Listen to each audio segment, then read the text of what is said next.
तर मनोज जरांगे यांना लोकसभा निवडणुकीच्या मैदानामध्ये उतरायचं आहे, त्यामुळे ते मुद्दाम लोकसभेच्या निवडणुकीपर्यंत आंदोलन लांबवतायत असा आरोप भाजपचे नेते आशिष देशमुख यांनी केला। या संदर्भात त्यांच्याशी संवाद साधलाय तुषार कोहळे यांनी।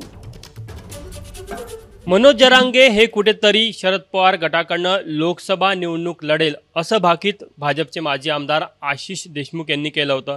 त्यावर शरद पवारांनी कडाडून टीका केली।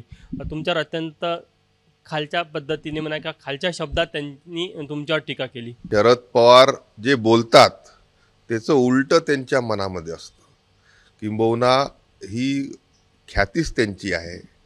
बोलण्यामध्ये आणि मनामध्ये असलेलं जे अंतर आहे हे वारंवार प्रत्येक नेत्यांच्या कार्यकर्त्यांच्या लक्षात आलं आहे। अजितदादांनी देखील ते कित्येकदा सांगितलं आहे। आणि म्हणून मर्यादित मेंदू याच्या उलट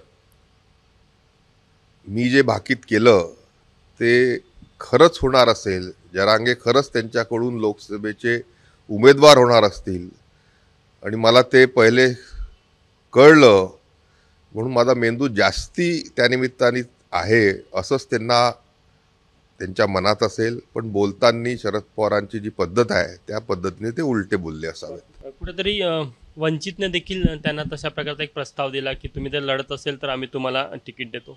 मी तर म्हणतच होतो परवा की महाविकास आघाडीच्या एका कोणीच्या तरी घटक पक्षाकडून जरांगेंना लोकसभेची उमेदवारी मिळू शकते। वंचित जर तसं करत असेल तर मला माहीत नाही, पण जी काही परिस्थिती आपण मनोज जरांगेंच्या आंदोलनाची पाहिली त्यामधून राजकीय गंध हा नक्कीच आहे। मराठा आरक्षणापेक्षा लोकसभा निवडणूक हा त्यांचा हिडन अजेंडा होता असं वाटतं। मराठा समाजाला आरक्षण देखील मिळालं आहे, त्यामध्ये ओबीसी समाजाचं नुकसान न होता सरकारने हे आरक्षण दिलं, त्यांचं नक्कीच सर्वांनी अभिनंदन केलं आहे।